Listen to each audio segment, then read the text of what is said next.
The following is a presentation of TFNN.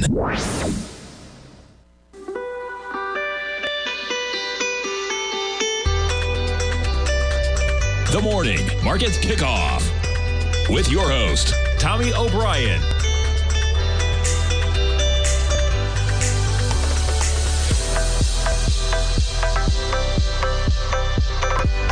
Now, Tommy O'Brien.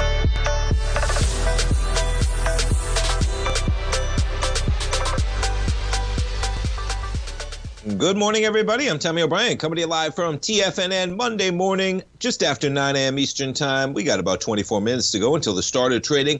Quite the extension last week to higher prices. You're talking about an S&P approaching 4,300. We have Apple with their Worldwide Developer Conference today. They're going to be pushing out a new mixed reality headset. How about Apple? Let's jump over to it, man.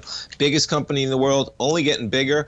And folks, you're probably going to see Apple push an all-time high this morning. You got to back it up. You put it on the 3-year weekly. You back it up to a high of 182.94 on my chart at the beginning of last year, 2022. And guess what, folks? We're within pennies. Within pennies. So you got 182.94. And where did we get to this morning? 182.93. A penny. Now that's pre-market. We'll see where we go on the open. But it's going to be an interesting one. You got Apple up almost $2. That's about $32 billion in market cap. Apple adding this morning alone. They are approaching $3 trillion, folks. You're at 2.9 if you round up. 2.88 even. $trillion market cap. And as I mentioned, they just added $32 billion in the pre-market session. You're pushing all-time highs. Sometimes they say, buy the rumor, sell the news. We'll see what they actually have to say about it. All the optimism built in, but Apple set for a record high ahead of the mixed reality headset launch. Now, this headset's going to cost $3,000, folks. Okay, $3,000. If you sell 1,000 of them, that's $3 million in revenue. So you can see how quickly, though, selling something at $3,000, you know you're going to get a lot of fanboys and fangirls out there that are going to buy this from Apple as it's the next big product, they hope. But this is probably the early stage, to put it lightly. $3,000 for a headset that is not quite entrenched into the human day-to-day, right? When are you going to use this? What are you going to use it for, etc.? It's got a big battery pack that's on there as well, I was reading about. Not going to be revolutionary in the likes of the phone, but going forward, it could be revolutionary in the likes of the phone. And then you start doing numbers like, let's say they sell 1 million units, right? I bet they can find 1 million people because Apple's got such a following. That's $3 billion that they would take in. So you see the types of numbers they're talking about there for Apple, let alone the future that they hope to encompass. And yeah, you take a look at the chart, right? Apple is in the black here. The S&P 500's in the red, even being the biggest stock out there.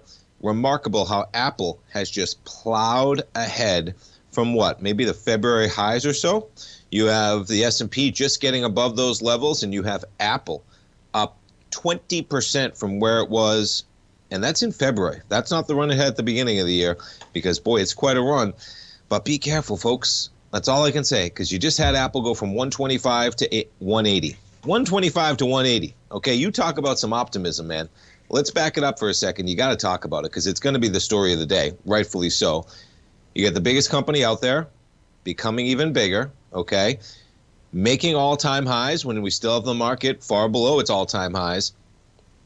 But, folks, you are now talking about adding about $60 in Apple shares, okay, which is $1 trillion in market cap from where it was in January. That's a number that most of us can't comprehend. So, yes, these are exciting times, but be careful, man, because the optimism built in to Apple right now, when you're talking about adding, again, $1 trillion almost in market cap. I haven't seen this one, okay, and probably because they haven't hit the number yet. But Apple's got just under 16 billion shares outstanding, okay? If you did $60, that would be 96 billion ballparking. So they are just under $1 trillion this year alone. And we just started June, folks. So you basically got 5 months of trading. $1 trillion of wealth has been created in Apple shares alone. So be careful because there's a lot of optimism in this equity built in. We get the Worldwide Developer Conference today. And yeah, it's going to be a game changer eventually, okay?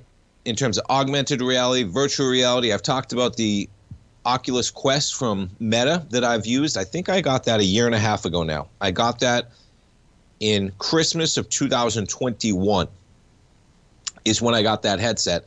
And it was remarkable how cool it was, to put it lightly, man. But guess what? It hasn't changed anything yet. That's a year and a half ago, man. Things take a while. It's going to take a while for this really to be a game changer of any sort.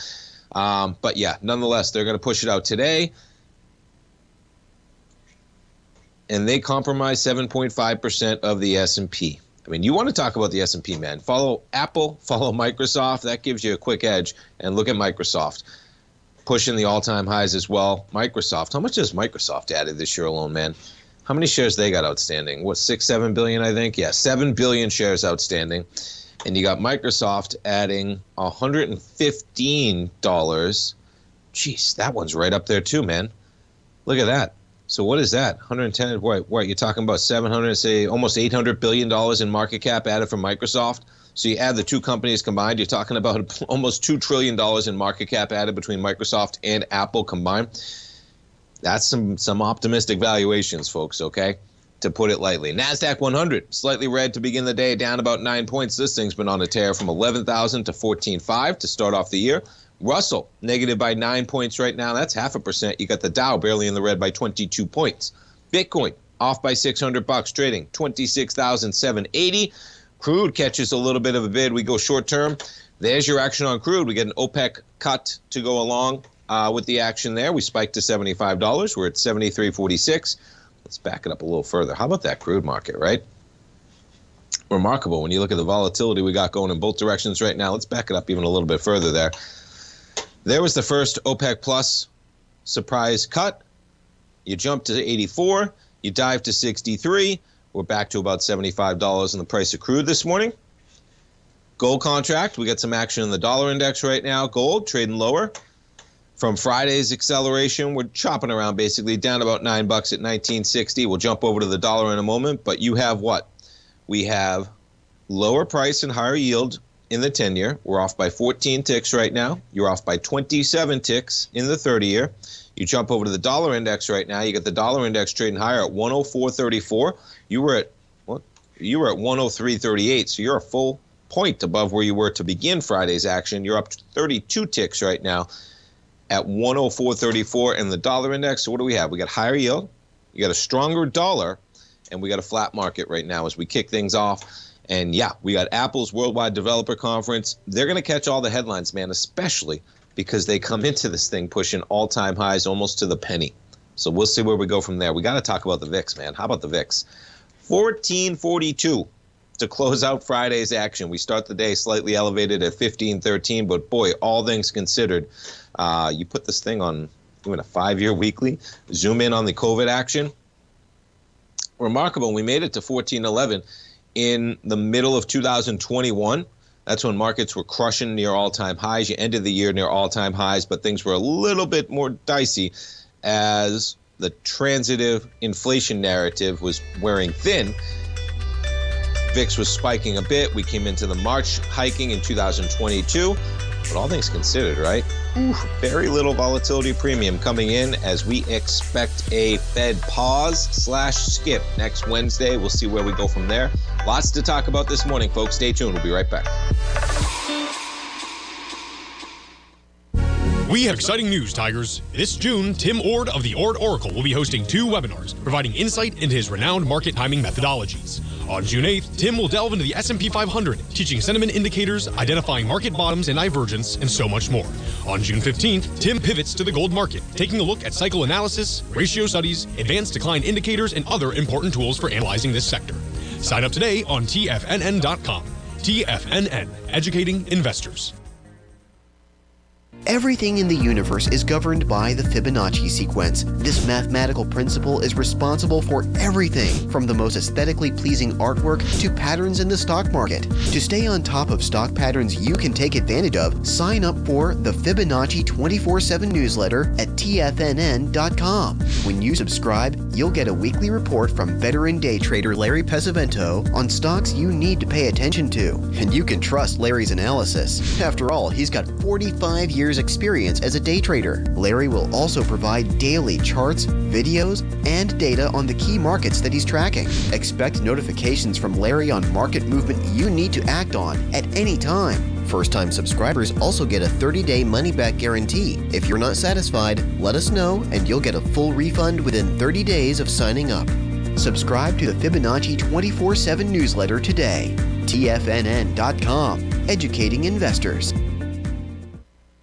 Steve Rhodes started his trading career as a student almost 20 years ago, and the student has now become the master. Steve won the prestigious Timer of the Year award in 2018 and barely missed that mark again in 2019, finishing at number 2 for the year. An amazing accomplishment. Steve Rhodes is committed to sharing his techniques and knowledge with anyone who wants to learn, and he shares his vast amount of trading knowledge every day in his Mastering Probability newsletter. Steve's award-winning newsletter, Mastering Probability, is delivered every trading day with updates throughout the afternoon. Sign up for Steve's market newsletter, Mastering Probability, and you'll receive access to 7 of Steve's educational webinars absolutely free. At TFNN, all our newsletters come with a 30-day money-back guarantee, so you have absolutely nothing to worry about. Visit TFNN.com and try Mastering Probability 30 days risk-free today. TFNN, educating investors. If you're looking for potential trading setups in the stock market, then Rocket Equities and Options Report is a newsletter you should try. Tommy O'Brien delivers options and equity trades when the markets present them, using a combination of fundamentals and technicals. Sign up for Rocket Equities and Options Report today with a 30-day money-back guarantee, so you have nothing to risk. For all the details and to start your subscription today, visit the front page of TFNN.com. TFNN, educating investors.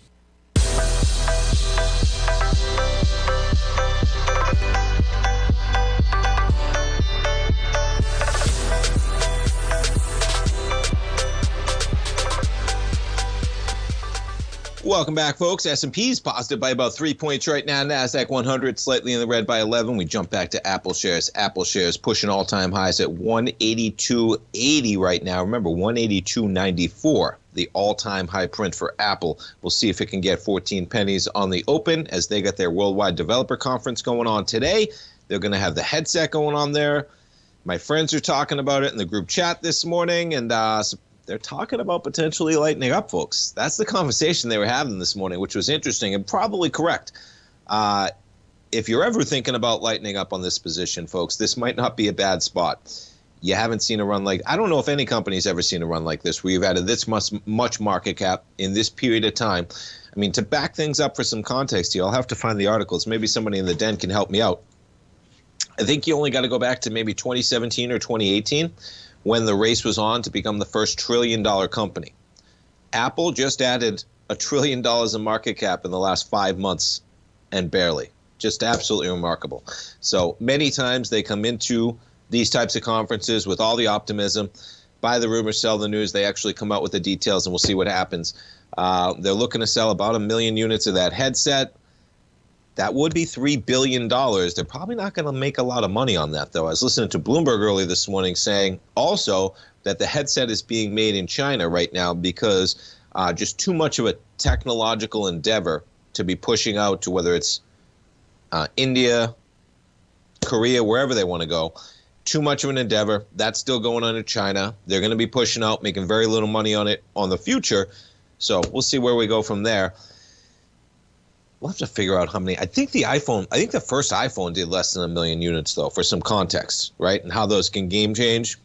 Headset, probably not going to be a game changer like the first iPhone, but very tough to tell in the future, man. And things are changing pretty quickly when you think how quickly AI has become part of the U.S. language that everybody is talking about in a period of 4 or 5 months. So we will see. All right, back to the Fed. So the Fed's interest rate strategy is getting tricky as plans to skip a hike emerge. So I would be very surprised if they did not skip at the next meeting, folks. I was talking about it last week. The words that the Fed officials were using, especially the vice chair nominee, Jefferson, out there, left no room for doubt, okay? And they wouldn't put it out there leaving no room for doubt if that wasn't the plan. We got a hot jobs number on Friday. I believe we get CPI this week as well, okay? But the Fed knew there those were coming, and they decided to push it out further. Powell must explain why the Fed's pausing now, but isn't done yet. We know how that's going to go, right? They've hiked for, 11 straight meetings, 10 straight meetings? They've been hiking since March of 2022. This is going to be the first meeting in 15 months that they have not hiked, okay? So the market likes that, rightfully so. Holding rates steady in June could make it harder to restart. That's the one that really is going to be perplexing, okay? Where is Powell's mind, and where is the Fed Open Market Committee? Where is their mind in terms of the next meeting, right? Is this a pause or a skip? Nobody knows, man, okay? We're going to get a lot of data before their next meeting. Let's find their next meeting right now. Fed meeting schedule 2023. You're talking about the next meeting coming up July 25th and 26th. Now, what's so interesting there is that right now we're going to get a lot of the data from May before the June meeting, okay? But all we're going to get, because the meeting is July 25th and 26th, before that meeting is we're going to get the June data, okay? But then you go to September 19th and 20th, and then that meeting, we're going to get all the June, we're going to get all the July in there as well. And so there's a lot more data that could come. I imagine that they know, and this is my opinion, folks, because nobody really knows, which is what's so interesting about this, is that I imagine they know their job is not done yet. They're a little bit worried with what's happening in banking, okay? They're a little bit worried. You got the Treasury going out today, all right? We haven't talked about this yet. Treasury going out today to start raising $1 trillion to replace the coffers, okay? That's going to cause some issues, and they might not be dramatic, but that's going to cause some issues, man, when you have the Treasury going out and raising $1 trillion. That money has to come from somewhere. Banks are competing for capital right now. They're competing for money. So all of a sudden, you're going to have a liquidity suck out to the tune of $1 trillion. What's going to happen? Maybe they have to compete a little bit higher. Maybe that's going to push yields a little bit higher. There are people out there saying that just the Treasury raising that $1 trillion, what it's going to do on liquidity is going to be akin to a 25 basis point hike. Maybe that's why the Fed's pausing on this meeting, to let the $1 trillion go for a month and a half, come back the next meeting, right? But what happens if inflation doesn't go back down? They got to get it to 2%, folks. I think they know that. And I wonder how the market will react if inflation persists and we approach the next meeting and all of a sudden you have a hike back on the table. It's somewhat surprising that they are planning to pause right now. So going forward, very difficult to imagine what you're going to do when really, yes, can you make the case? I mean, if I was a college professor and I said to my students, make the case that the Fed's been hiking since March of last year and that there's enough lag in the system that they can pause and the restrictive rate policy will still be restrictive enough to bring down inflation. Of course you can make that argument, but does that mean that it's going to be correct? That one's not as clear, because I could make the case just on the other side, make the case that it is too risky to pause or skip right now with the harm that inflation does to the economy, okay? When realistically, folks, unemployment, what did it go up to? 3.7% on Friday. We added 300,000 plus jobs. We have the biggest company in the world only getting bigger today. We have the S&P 500 at 4,300. Things are doing very well. I feel like the risk is much more so to the fact that we are letting inflation rage. I wonder if Powell ever catches up with that. And if they really have to come back and hike, I wonder how the market will interpret that. And I think we're going to get to see that play out, man. Because I think the Fed has a feeling that, they're going to have to come back and hike. But they probably realize that we are in a restrictive rate policy. There is lag that is catch up. And they're willing to give it a month or two to pause for the next one. Well, we will see, man. We're at 5 to 5 1/4 right now. Yeah, they've hiked for 10. It's 10.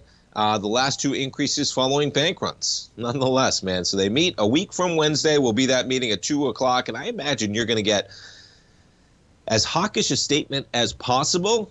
Doesn't really mean anything because Powell's going to try and reiterate that inflation has to come back down to 2% as they're not going to hike. How do you do that, right?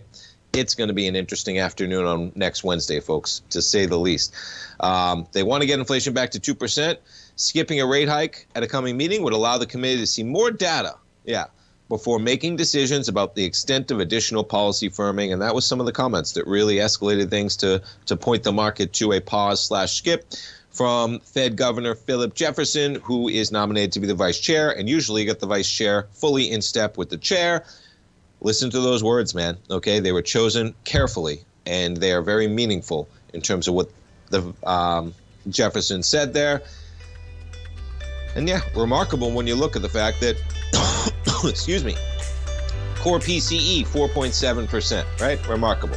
Well, folks, come on back. We're going to see Apple open near all-time highs. S&P's up by 4. NASDAQ 100 barely in the red. We'll be back in 3 minutes with the open. Don't go away. Building wealth trading in the stock market seems impossible to most people. They think it's too volatile and risky. Most people aren't going to take the time to educate themselves on how to do it right. But you're not most people, are you? At TFNN, you'll get the guidance you need to refine your strategies and techniques to invest like a pro. Because you'll be a pro. All TFNN subscriptions, books, software, and courses are available at TFNN.com. And I'm even going to tell you how to get them for less. Use TFNN's Tiger Dollars and you'll get up to a 20% bonus on your purchase. And once you apply them to your account, Tiger Dollars are automatically used for all future or recurring charges. Tiger Dollars also never expire, are fully transferable, and are a great way to add savings to your newsletters or services. Become the investor you were born to be at TFNN.com. TFNN, educating investors. TFNN has just launched their new trading room, the Tiger's Den. Hosted at Discord, TFNN has been educating traders for more than 20 years with live programming hosted by a variety of professional traders during market hours. And now they are expanding their reach with the Tiger's Den, available to all tigers and tigresses for just $1 for the year. There's no catch or added costs when you join our community of traders. In the Tiger's Den, you can look over the shoulders of Tom O'Brien and the other TFNN hosts while they analyze charts during their live Tiger TV programs, and join an interactive trading community with hundreds of members exchanging ideas. Interact with other tigers and tigresses as they share trading ideas, news analysis, and discuss the market action all trading day, even at night and on the weekends. The Tiger's Den at Discord is accessible on mobile or tablets as well, so it's always at your reach. To sign up today and become a part of this educational community of traders, just visit the front page of TFNN.com.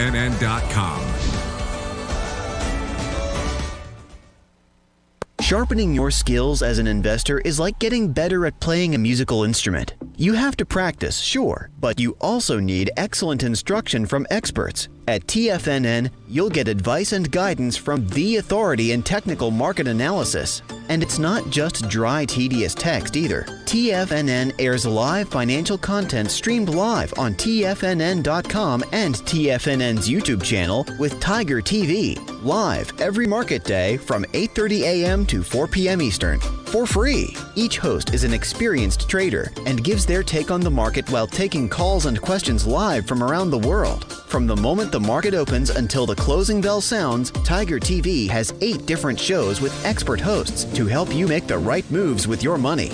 Watch online at TFNN.com or on TFNN's YouTube channel and become the investor you were born to be. TFNN, educating investors. This segment is brought to you by Thinkorswim. For more information, just click the Thinkorswim banner on the front page of TFNN.com.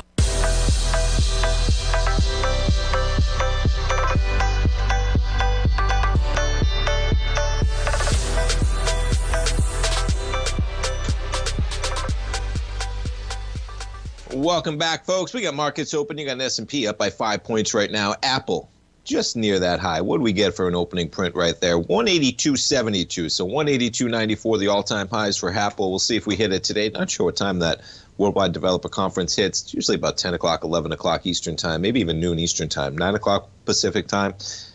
So middle of the afternoon. They get everybody in the lunch. You can pull it up and watch it live usually. And yeah, I'm interested as a consumer for those augmented reality headsets because they're going to be pretty freaking cool, man. But guess what? $3,000 a pop. And yeah, you got to use it, because I do find the Oculus Quest pretty cool. And I was trying to go through and buy some games at the beginning when I got that originally, a year and a half ago. Haven't looked for a game in 6 months, 12 months. Haven't really picked it up recently at all that I can remember. So yeah, you see how that goes, right? S&P's up by 3 right now, as we got pretty flat markets. Let's jump over the VIX, see how we're trading to kick things off. You got a VIX at 1516 right now. You check out the dollar index. Dollar index slightly positive by about 30 pennies, trading at 104.31 right now. You jump over to gold. When we got a strong dollar, you got a little bit of gold weakness. Gold down about $7 to 19.62. You jump over to crude. Crude contract up about $1.65. You got oil prices rising after Saudi Arabia pledged more voluntary production cuts. Let's take a look at that one real quick. Out last night, I believe. Yeah, this one's out last night. OPEC Plus pumps approximately 40% of the world's crude, and policy decisions can have a significant impact. I would say so, man. Saudi Arabia's output will decline to 9 million barrels a day from about 10 million barrels in May. Yeah. That's going to be a constant, man. And it's going to be a constant coming into the election season as well, because there's no reason that they're going to make life easy for Biden, man. With everything going on, they know they can put the squeeze on, and they don't want crude down at 65, 70 bucks. Why? Why would you ever do that, right? You have a finite, I mean, say what you will, man. They are forward-looking, okay? The kingdom, Saudi Arabia, they're building a society to function after crude. Well, you know you only got so much crude in the ground, okay? And when you're planning for the next 50 years or something like that, yeah, why not try and regulate that output of supply? When you know it's a finite supply at some point, you're going to run out eventually. Why are you going to pump it out there at $60 to $70 a barrel when you can just hold it and pump it out for a little bit more? And that's never going to go away, man. Okay, what do we jump to? Let's jump to profits, okay? Let's jump to margins. Morgan Stanley expects a shock 16% U.S. profit drop to kill the rally. Now, they're looking for the S&P to end the year about 10% lower than Friday's close, right? What would that put it? That would put it about 400 points below where we're trading at right now, 3,900, 3,850, something like that, in that range. All things considered, folks, you back up the S&P, you're only talking about trading back to where we were in March. Okay, it's been quite a rally, let alone where we back in October. You started the year at about 3,800, so somewhere in that range. But what they're talking about is earnings, man. And no matter what the Fed does, earnings matter. Okay, we've seen some companies really come out and have to cut their earnings. The auto part makers were a big heads up, man. They were on autopilot for a while.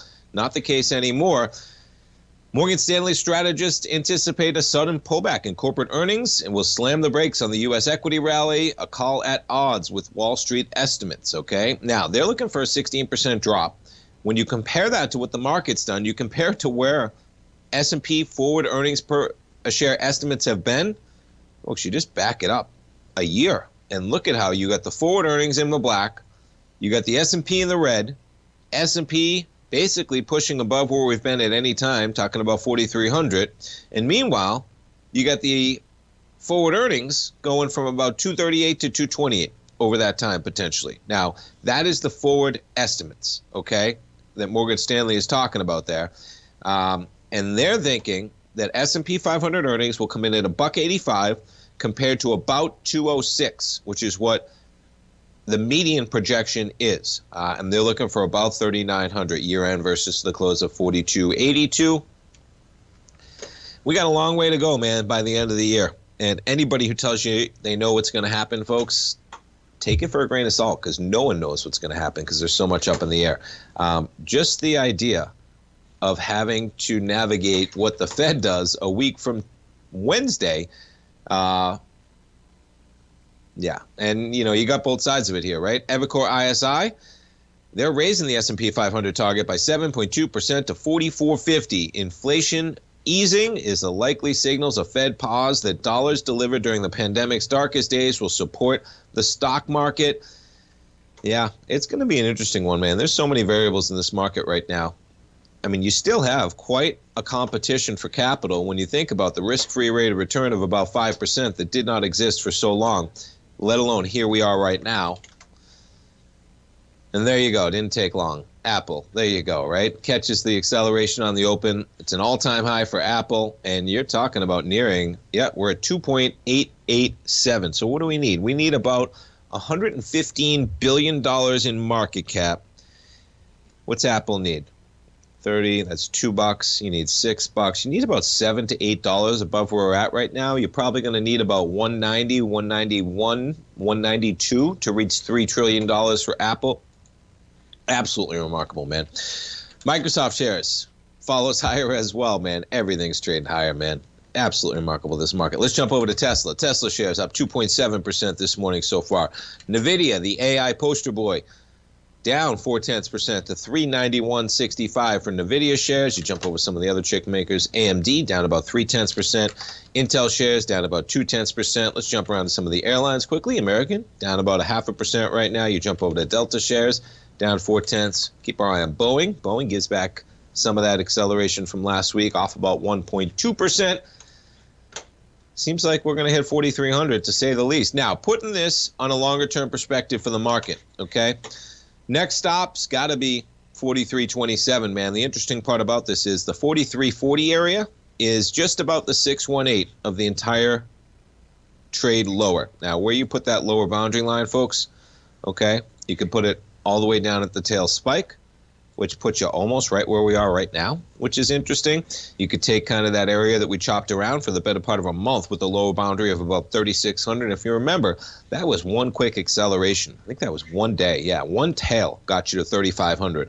But we chopped around for a few days, let alone a couple weeks, at about 3,600 in that market. Back to a little longer term time frame.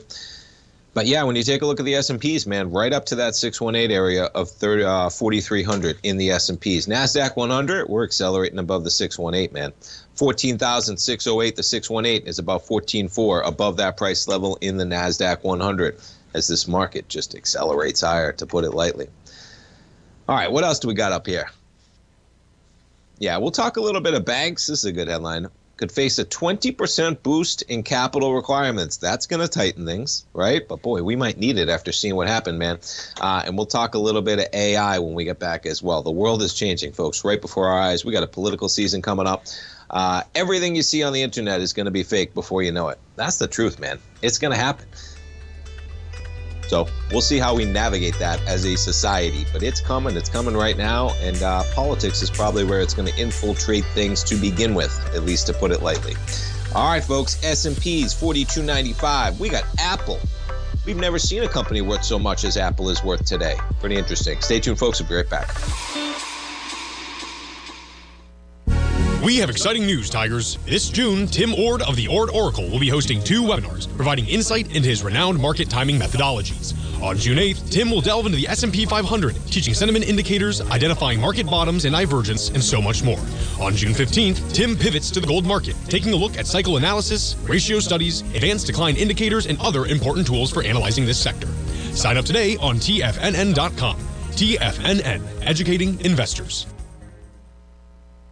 You might think that if you want to be successful at trading in the stock market, you're going to need a crystal ball. After all, it's impossible to predict the future, right?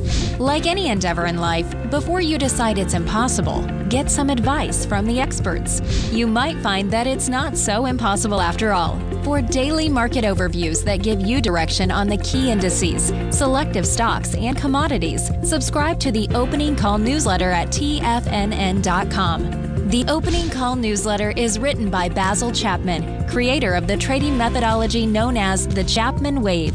The Chapman Wave up-down sequence gives you an edge in identifying price turns, finding the peaks and valleys in stock prices. Get the Opening Call newsletter by Basil Chapman in your inbox every day. First-time subscribers also get a 30-day money-back guarantee. If you're not satisfied, let us know, and you'll get a full refund within 30 days of signing up. TFNN.com, educating investors. The Gold Report. As a precious metal, gold is still king. It continues to hold the most effective safe haven and hedging properties across the global major trading hubs of the London OTC market, the U.S. futures market, and the Shanghai Gold Exchange. The Gold Report. Tom O'Brien publishes his weekly gold report every Monday morning for subscribers, consisting of coverage of the XAU, HUI, GDX, the dollar, bonds, the South African rand, as well as 25 different mining equities with specific buy-sell recommendations. The Gold Report. New subscribers get a 30-day money-back guarantee, so you have nothing to risk. Subscribe to Tom O'Brien's Gold Report newsletter now at TFNN.com.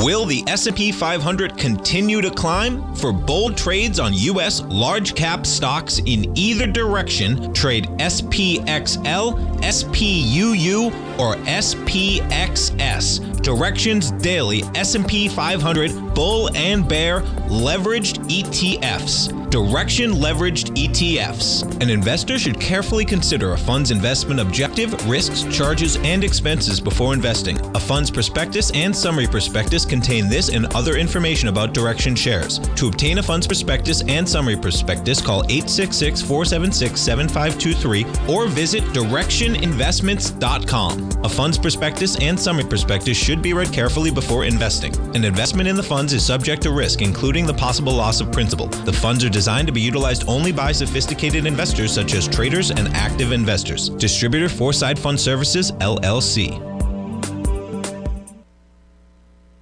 This program is brought to you by Vista Gold, traded on the NYSE American and TSX under the symbol VGZ.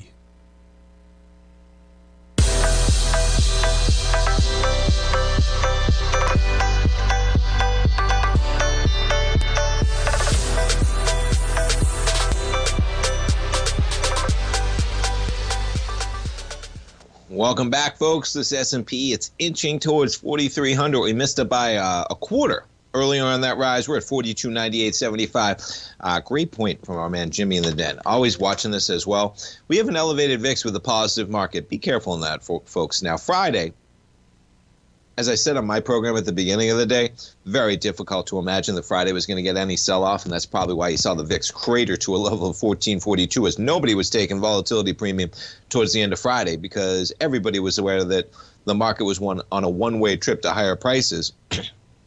Maybe things resetting a little bit this morning, but if you ever do see that, folks, you got positive markets in the S&P up by 0.25%. You got the NASDAQ 100 up by 0.5% right now, and meanwhile, we got people paying up for premium on the VIX.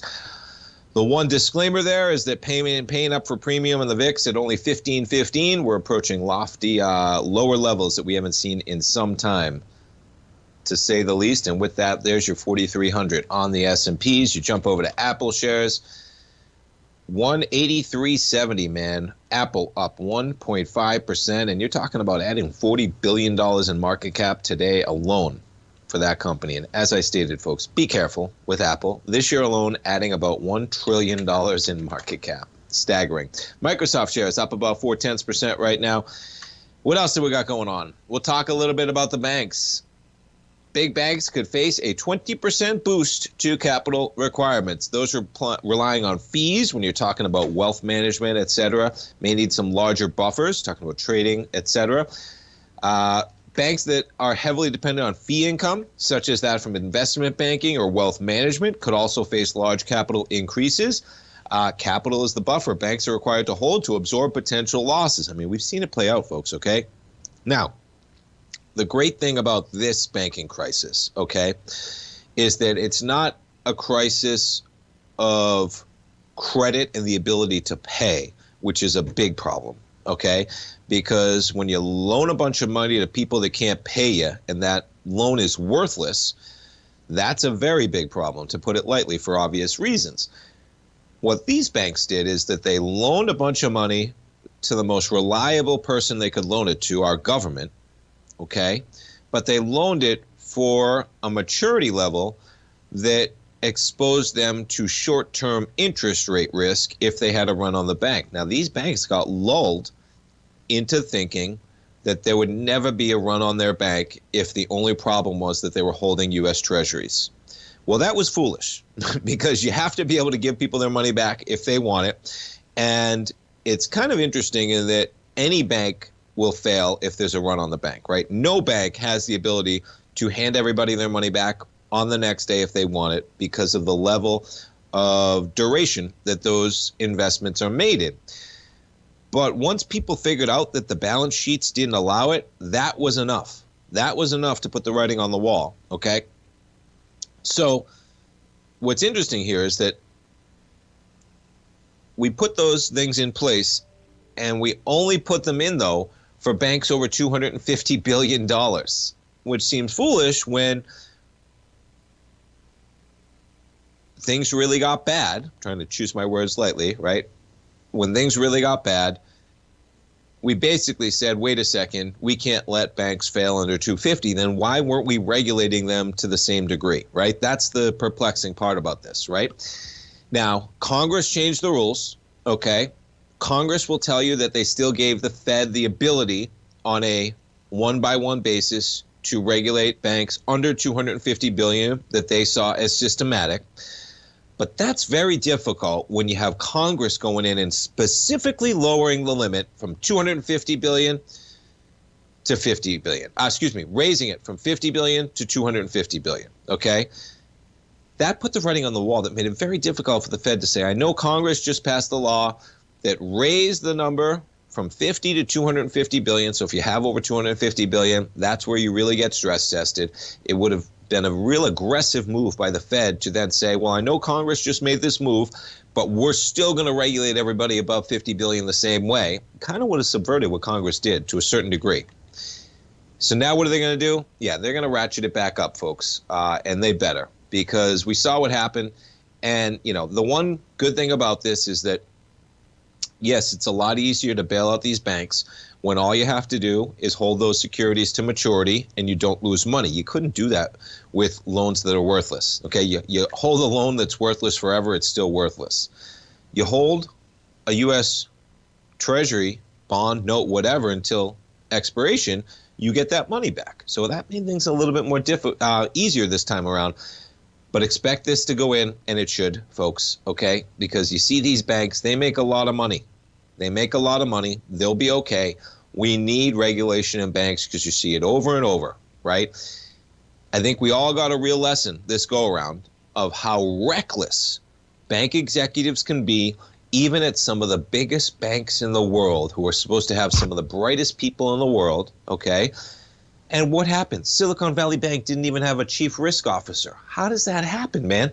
They got $200 billion, right? And they don't even have a chief risk officer at the time when their assets and liabilities don't even match up. Because if you mark to market your assets, they wouldn't match up with the amount of liabilities you have. Well, what they say? Well, just don't mark them to market. And that's legal through the regulations as long as they're held to maturity and they are of the highest credit quality like the U.S. government. But we've seen how it happened, and yeah, you better believe that they're going to ratchet things up, and they should. Institutions with at least $100 billion in assets are going to have to comply, and that is now below the 250. Remember, folks, Congress is the one, okay? They're going to try and put it on the Fed. Congress is the one that raised that limit to 250, and then they blame the Fed for only regulating banks above 250 to the degree to which Congress stipulated. It's amazing, but that's politics, okay? So we'll see that coming. Next little shift to politics, man. Yeah, how about it, man? I don't know where this one's going to go, but get ready for it, folks. AI's rapid growth threatens to flood 2024 campaigns with fake videos. Now, here's what's happening here. The only thing that's going to be different, this technology already exists, but now everybody's going to have it. The internet is going to be full of fake everything, folks, okay? Now, we're already kind of used to fake pictures. You look at a picture, right? You know, is that fake? Is that? Just imagine what we're going to see videos with voices, and you are now going to see a video with a voice, and you're instantly going to say to yourself, I have no idea whether to know that's real or not. And hopefully a lot of people say that to themselves, folks, because you're also going to have a lot of people taking it for a grain of salt, and not even a grain of salt, taking it as truth, right? You're going to see something, you're going to say, well, that matches up with how I feel. That must be true.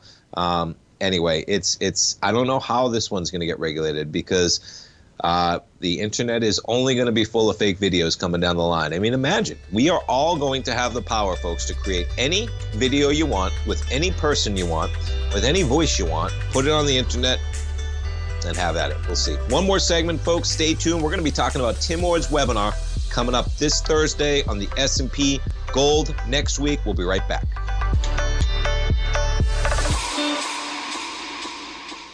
TFNN has just launched their new trading room, the Tiger's Den. Hosted at Discord, TFNN has been educating traders for more than 20 years with live programming hosted by a variety of professional traders during market hours. And now they are expanding their reach with the Tiger's Den, available to all tigers and tigresses for just $1 for the year. There's no catch or added costs when you join our community of traders. In the Tiger's Den, you can look over the shoulders of Tom O'Brien and the other TFNN hosts while they analyze charts during their live Tiger TV programs, and join an interactive trading community with hundreds of members exchanging ideas. Interact with other tigers and tigresses as they share trading ideas, news analysis, and discuss the market action all trading day, even at night and on the weekends. The Tiger's Den at Discord is accessible on mobile or tablets as well, so it's always at your reach. To sign up today and become a part of this educational community of traders, just visit the front page of TFNN.com.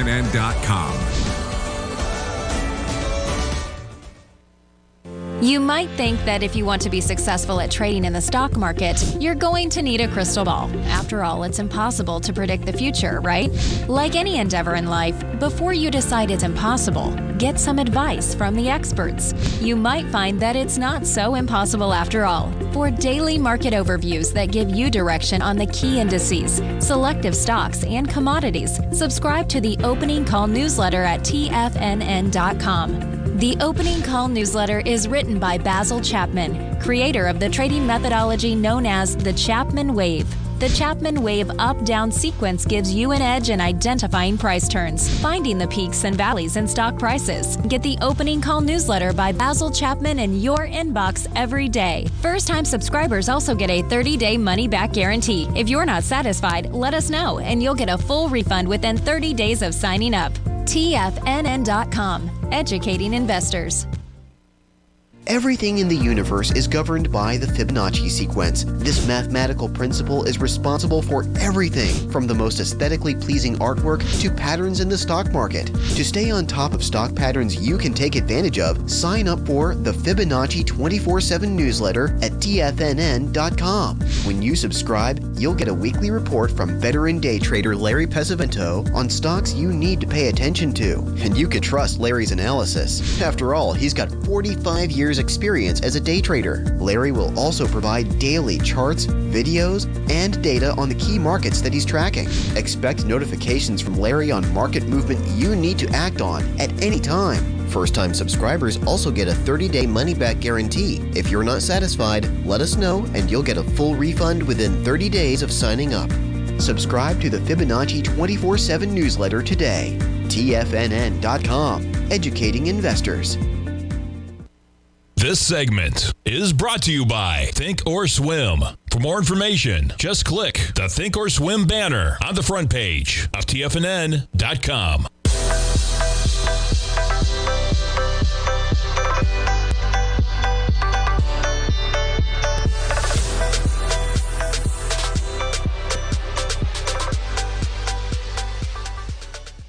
Welcome back, folks. We got Apple back below its all-time highs right now, 182.82. We just gave up $1 just like that, right? Market's fading a bit. We were at 4,300. You're at 42.91 right now. NASDAQ 100 up about 8 points right now. Dow off 21. The Russell leading the way negative, off about 0.9%. And I talked about it, folks, this Thursday. Tim Ord, he will be doing a live 2-hour webinar. Okay, this is going to happen from 4 o'clock till 6 o'clock this Thursday. This is going to be on the S&P trading, okay? He's not going to be live trading. It's going to be a trading methodology webinar. For the S&P, he's going to be talking about sentiment indicators. If you've listened to him on my dad's show, man, he has had some great calls going back months. I mean, he was on with our man Dave White for a long time. He did webinars, workshops. My dad's been working with him for 20 or 30 years, man. But he was on with Dave White doing regular interviews. He's been on with my dad doing some regular interviews. He's had some great calls, man, being bullish on this market as it's accelerated higher this year. And the reason why he set this up as separate webinars, folks, is they are completely separate methodologies that he uses for the S&P, okay, and for gold. This is not something that he's just trading a Fibonacci pattern, which I love Fibonacci's, okay? But I was talking about this with my dad when we were putting it together, and my dad was explaining through talking with Tim, okay, that there are different indicators for each one. This is not something that he's using identical indicators like a price and volume system that applies to everything like my dad is doing, okay? Tim has separated out different indicators that work for the S&P 500, which he'll be doing this Thursday from 4 till 6. And then he has the set of indicators that he uses for gold. The S&P, okay, you're talking about whether you're finding panic at bottoms. He was talking a lot about that with my dad recently in some of those interviews, talking about his bullish stance on the market, divergence, right, and so forth. Then when you get to gold, he's talking about cycles, ratios, advanced decline and up-down patterns, finding extremes. Each of them is going to be 2 hours. You can sign up for one of them or both. If you sign up for one, folks, it's $295 for the S&P this Thursday or $295 for gold. I encourage you to check out both. You save $100 for $495. But please sign up early so we can get you in the room, reserve your spot. This Thursday, June 8th, with our man Tim Ord. And boy, we got quite a market, folks. Stay tuned. Basil Chapman's coming up next.